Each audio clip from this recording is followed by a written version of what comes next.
Palestinian authorities warned that the Israeli occupation army could have started a special operation in Rafah despite the international community's warnings.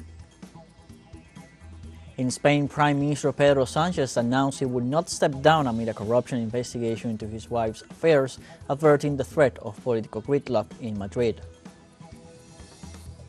In Mexico, the second presidential debate concluded on Sunday, defined by the proposals and tensions among the three presidential hopefuls.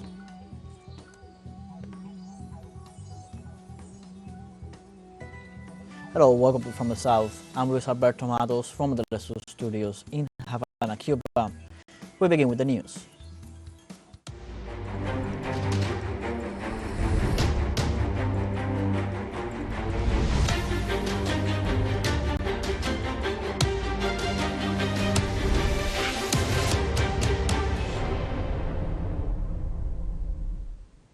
On Monday, despite the warnings of the international community and even their allies in Washington, the Palestinian authorities warned that the Israeli occupation army could have started a special operation in Rafah. In this way, local report indicated that in the last hours, more than 28 people have been killed, 9 of them members of the same family. On the other hand, Israeli Prime Minister Benjamin Netanyahu assured that he was willing to listen to proposals on Rafah, while Secretary of State Antony Blinken arrived on Monday in the region to discuss with leaders a possible ceasefire. Elsewhere, the Palestinian President Mahmoud Abbas warned on Sunday that the Zionist operation in Rafah was a matter of hours and urgently asked the United States to intervene to avoid a huge tragedy.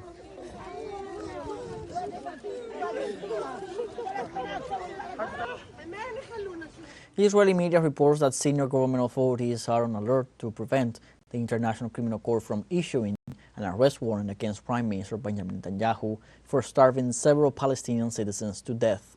According to the diplomat who revealed the information in an interview, both the National Security Council and the Ministry of Foreign Affairs are working at every level to prevent the arrest warrant.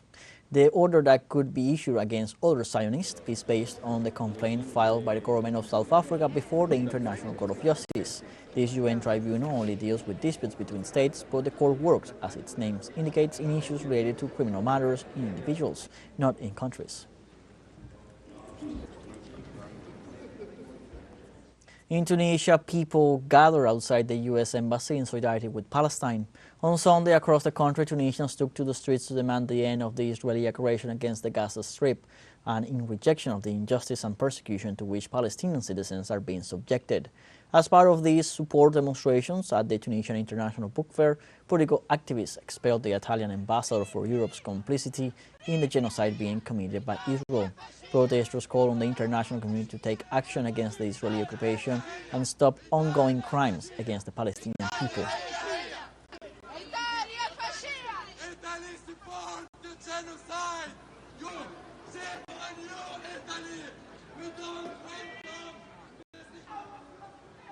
In the United States, the Los Angeles Police Department issued an alert for rioting at the anti-genocide in Gaza demonstration from a university. For the past 3 days, authorities have been deploying violence surveillance and response operations on the campus of the University of California, Los Angeles, where students have been protesting Israel's genocide in Gaza, demanding divestment of university's assets from companies involved with the Israeli military and an end to U.S. military support for Israel. In the past 2 weeks, protests over Palestine have spread to university campuses across the U.S. and some European countries.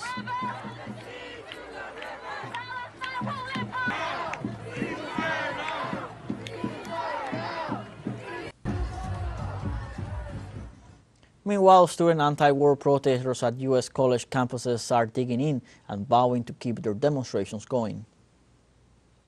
This encampment and myself are here first and foremost to take a stance against the ongoing genocide in Gaza and the occupation of all of Palestine from the river to the sea.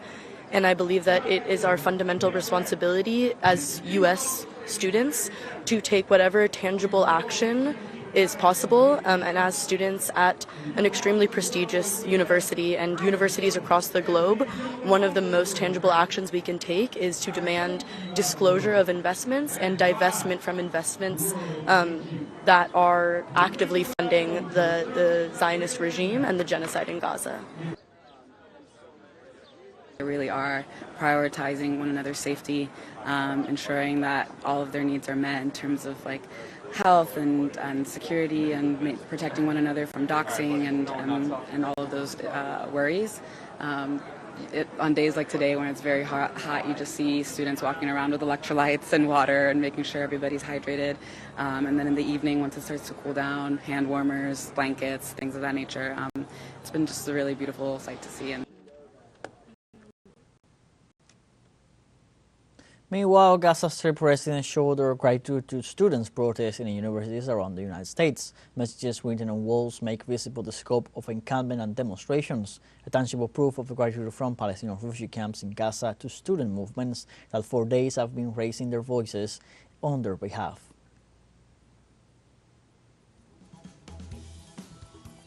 Let's take now a short break, but remember you can join us on TikTok at teleSUR English, where you'll find news in different formats, updates, and much more.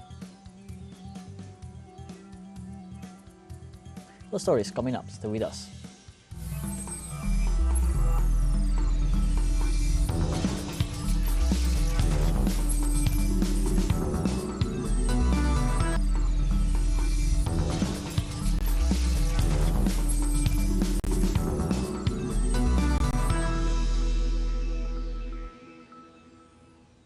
Welcome back.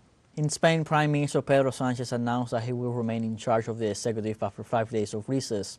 He informed the country his decision to continue in the position. Sanchez also thanked the social mobilization in defense of his rights and those of his family. The head of government reflected on the society that the Spanish people aspire to and once again demanded the exercise of decency in political life.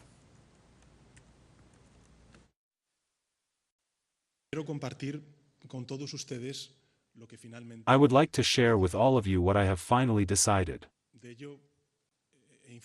I have informed the head of state of this decision this morning. I have decided to continue with more strength if possible at the head of the presidency of the government of Spain. This decision is not a mere pause, it is a full stop, I guarantee it. That is why I pledged to you my commitment to work tirelessly, firmly, and calmly, for the pending regeneration of our democracy and for the progress and consolidation of rights and freedoms. I assume the decision to continue, with even more strength, if possible, at the head of the presidency of Spain. Australian citizens marched through this country's cities in rejection of violence against women. Demonstrations took place in the cities of Sydney, Hobart, Adelaide, among others. Demonstrators demand strict laws from the government to stop the wave of violence against women, unleashed since the beginning of 2024, which has left at least 26 women murdered. According to statistics collected by women's advocacy organizations, a woman dies every 4 days, mainly as a result of domestic violence.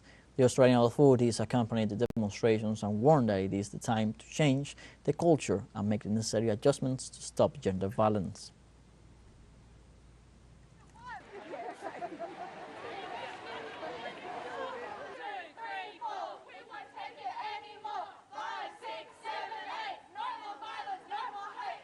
We're here today to demand that governments of all levels must do better, including including every state and territory government.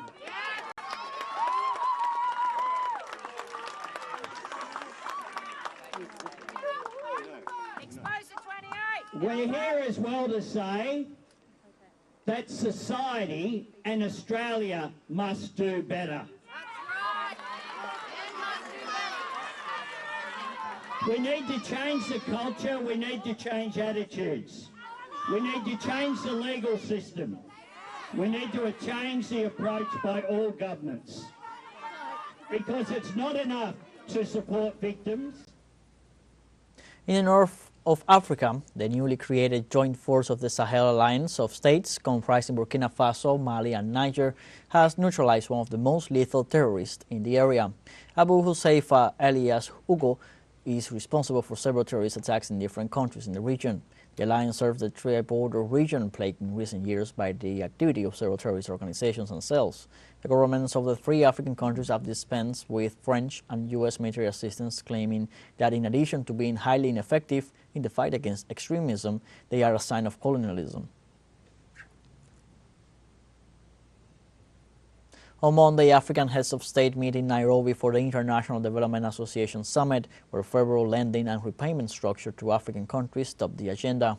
Established in 1960, the IDA is part of the World Bank and aims to reduce poverty by providing grants and zero to low interest loans for programs that boost economic growth, reduce inequalities, and improve people's living conditions.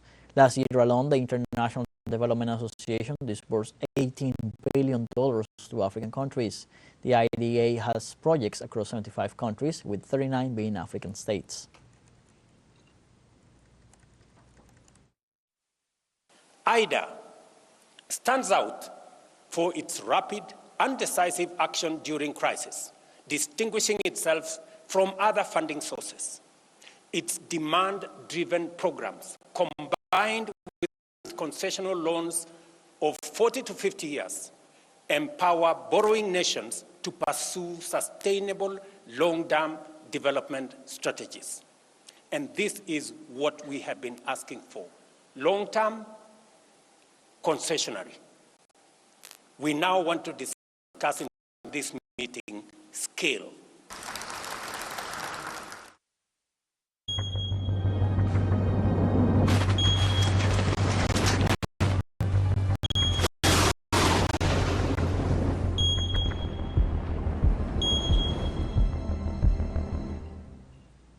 In western Kenya, the old Kihabe Dam collapsed early Monday, killing at least 40 people after a wall of water swept through houses and cut off a main road. Kenya's Interior Minister Kithure Kindiki ordered the inspection of all public and private dams and water reservoirs within 24 hours starting Monday afternoon to avert future incidents. The ministry says recommendations for evacuations and resettlement would be done after the inspection. The Kenya National Highways Authority issued an alert warning motorists to brace for heavy traffic and debris that block roads.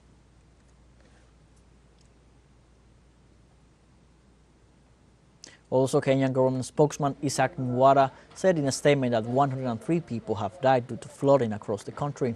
Official reports also confirmed that linked to heavy rains hitting the country since March, 37,500 households have been affected, 42 people are missing, and in the midst of a difficult economic situation in many regions, nearly 5,700 heads of cattle have been lost.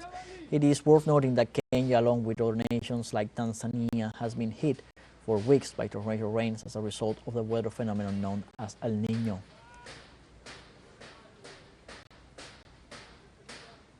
Droughts and heat wave continued to strike the Philippines on Monday as a result of low rain since November and the El Niño weather pattern, which brings drier conditions and scorching temperatures. In this regard, Joy Villarrama, a spokesman for the government, referred to the damage to the agricultural sector. The Department of Agriculture has reported devastation in terms of cost. It's 3.94 billion pesos, but that may change within the day or within the week.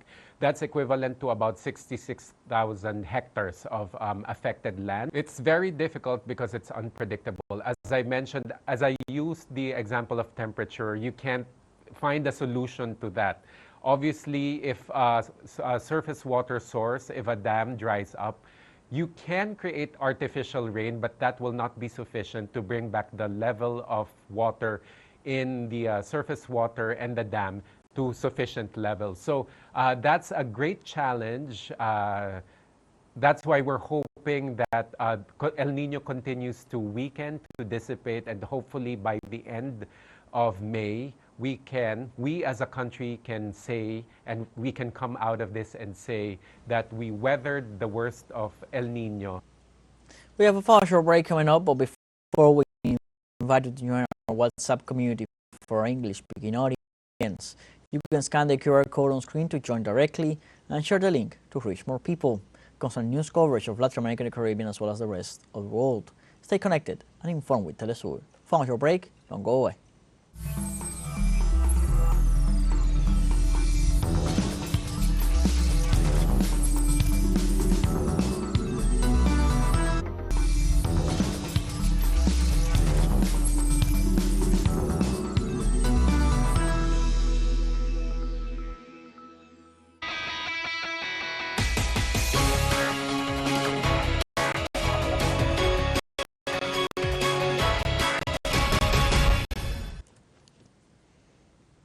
Welcome back. Mexicans residing abroad cast their mail votes for the electoral process that renews the presidency of the Republic, the Senate, the Chamber of Deputies, and the governorships of several states.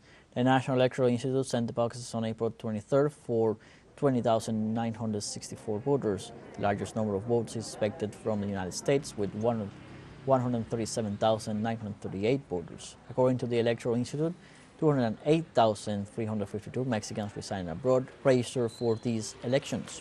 Online voting will begin on May 18th.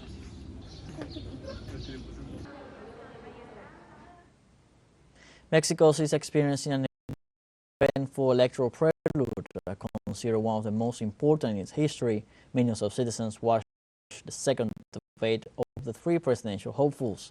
The face-to-face meeting was defined by the proposals of Claudia Sheinbaum of Morena, Xochitl Gálvez of the Institutional Revolutionary Party and other right-wing organizations, and Jorge Álvarez Maínez of the Movimiento Ciudadano Party. Issues such as climate change, crime, employment and wages, as well as everything related to the energy sector were covered. An aggressive participation of the right-wing candidate, who needs to rebound in the polls, added a 10th tone focused on the Morena candidate, who tried to fixate on current issues such as poverty and inequality. El modelo de la transformación. The model of transformation that began with this government is a humanist model, an honest model, a model that protects our heritage, with better salaries and better pensions, without increasing taxes. There have been programs for welfare and strategic works for national development. Neoliberalism failed. Now it's our turn for transformation. We're going for the fourth transformation. On his participation in the Mexico 2024 candidates debate, the Citizens Movement candidate, Jorge Álvarez Maínez, announced that his main goal is to promote economic investment plans at all levels to achieve prosperity in the country. Rather than growth, we refer to prosperity. Grounded in prosperity makes the environment and the fair distribution of wealth among all people be on top. Mexico has a great opportunity to be a prosperous country in the coming years thanks to the phenomenon of nearshoring that is relocating investment from Asia to the southern United States and northern Mexico. The whole country can take advantage of that opportunity if we resolve for pending issues. The first is security, and there we see the only alternative to the militarization that began with Calderon but has continued in this 6-year term with no outcomes for your family. Mexico needs to harness green energy. It needs to harness both the sun and the wind, pursuing a changing model that supplies energy investment. Water, with a national water infrastructure plan that relaunches the Mexican productive sector, and of course, the most important, an educational revolution that allows equal opportunities for everyone to be part of prosperity. On financial matters, the candidate for Fuerza y Corazón for Mexico, Xochitl Gálvez, assured the state oil company Pemex produces losses for the economy of the country. I'm going to tell you where I'm going to get the resources from. Pemex has lost, and we have given it financial support for 2 trillion pesos. That is equivalent to building 8 million houses, giving 250,000 pesos to each person. Pemex is a robbery. So in that sense, in my government, we are going to make viable projects. We are going to apply real austerity. And just weeks before the presidential elections in the Latin American country, let's get to know the main candidates running for office. In this case, Claudia Sheinbaum from the coalition Let's Continue Making History. She's a 61-year-old politician and scientist. In 2018, she became the first woman elected head of government of Mexico City, winning the elections with more than 47 votes in favor. Among her government's proposals are fair salaries for the education sector, the strengthening of the National Guard, and the creation of clinics in 154 municipalities in the country that do not have the service. During the first presidential debate, she assured to continue with the creation of public universities, to strengthen the new health system, and to continue with the policy of Republican austerity in the public administration. The Colombian government presents an important economic reactivation package for the country in the coming hours. This was announced by the executive branch on Sunday at the end of the extraordinary working day of the ministers. The conclave that took place in Paipa, a city in the department of Boyacá, provided an opportunity for senior government officials to take stock of the first 2 years of President Gustavo Petro's administration. According to information disclosed by the Presidential Office, the 2025 budget was reviewed and dates and goals were set, as well as the objective foreseen for 2026.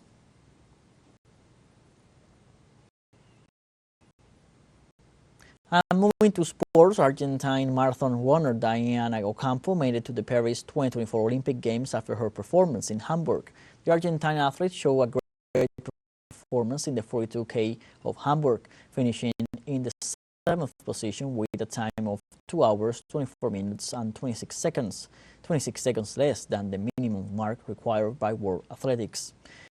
The winner of the marathon was Kenya's Irene Cheptei, who achieved a time of 2 hours, 18 minutes and 22 seconds. Diana was the only non-African athlete in the top 10 of the German race. The International Olympic Committee confirmed Palestine's participation in the Paris 2024 Olympic Games.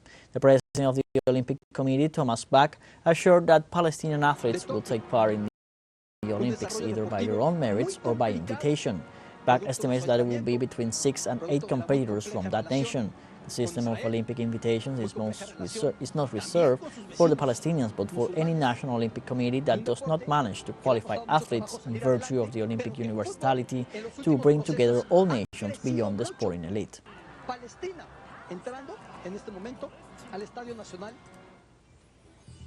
We have come to the end of this news brief. You can find these and many other stories on our website at telesurenglish.net. Also join us on social media, Facebook, X, Instagram, Telegram, and TikTok. For TeleSUR English, I'm Luis Alberto Matos. Thank you for watching.